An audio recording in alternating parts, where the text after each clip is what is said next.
So our next speaker was supposed to be Mr. Alex Mejia.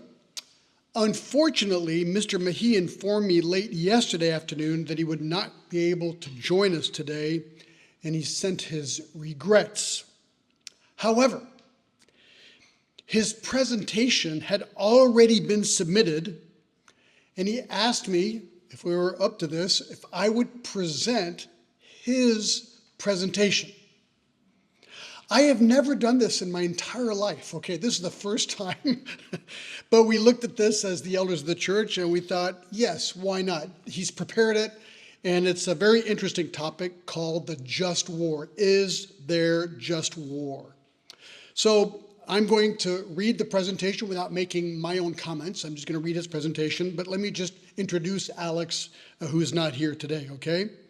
Alex Mejia is from Ecuador and a career diplomat. And before that, he served as Vice Minister of the Economy for the Republic of Ecuador and was a board member of Ecuador's central bank. He was also alternate governor to the International Monetary Fund and governor at the World Bank. He is a graduate of Georgetown University and the founder of the United Nations Christian Association, and he lives right here in Geneva. So here then is Alex Mejia's presentation on just war.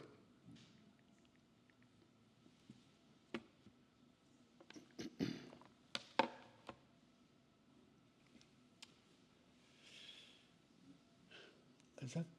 Okay, here we go. So I'm just going to read his notes and you can follow along.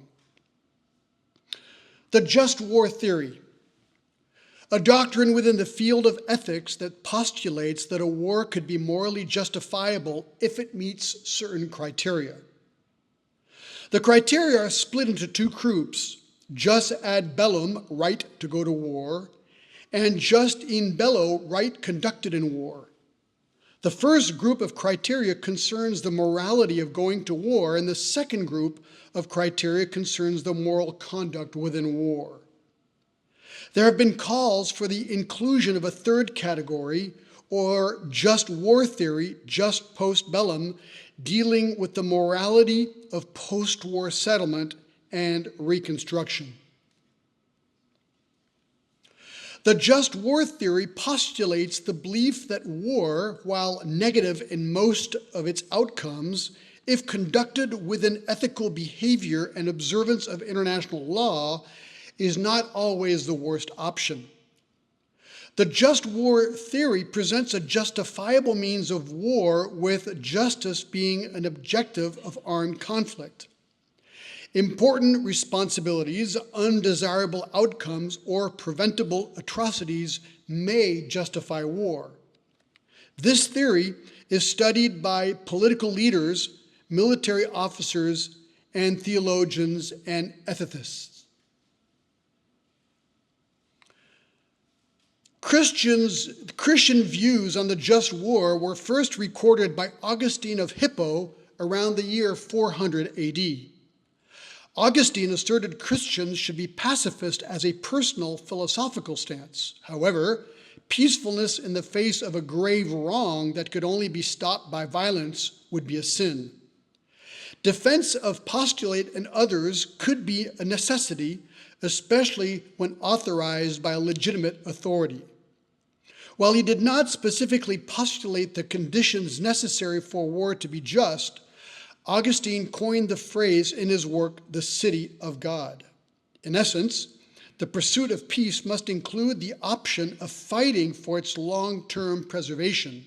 Such a war could not be preemptive, but defensive to restore peace. The just war theory, with some amendments, is still used by Christians today as a guide to whether or not a war can be justified. Christian thinking may argue that, quote, sometimes war may be necessary and right, even though it may not be good. In the case of a country that has been invaded by an occupying force, war may be the only way to restore justice.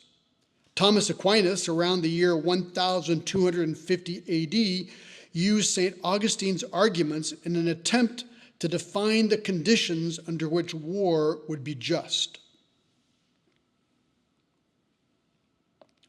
St. Thomas argued that while it would be contradictory to speak of a just schism, or a just brawling, or just sedition, the word war permits the subclassification of a conflict into a good or bad occurrence.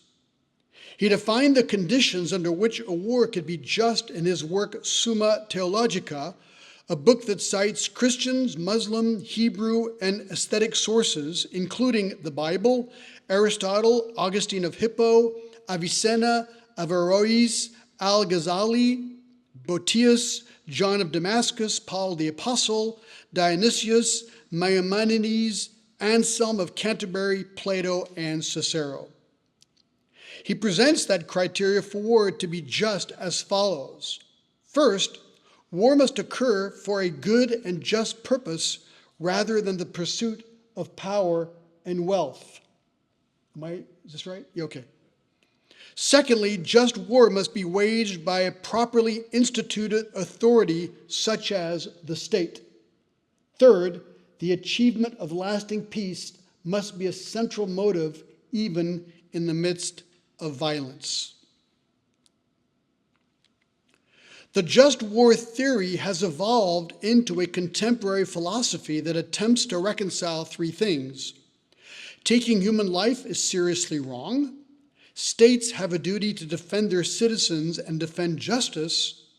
Protecting innocent human life and defending important moral values sometimes requires willingness to use force and violence. The theory is mostly used in academia and in media circles, in particular for judging if a given war is morally justifiable or to analyze how the war should be fought. The doctrine of the just war can deceive a person into thinking that because war is just, it's actually a good thing. But behind contemporary war theory lies the idea that war is always bad. A just war is permissible because it's a lesser evil, but it's still an evil.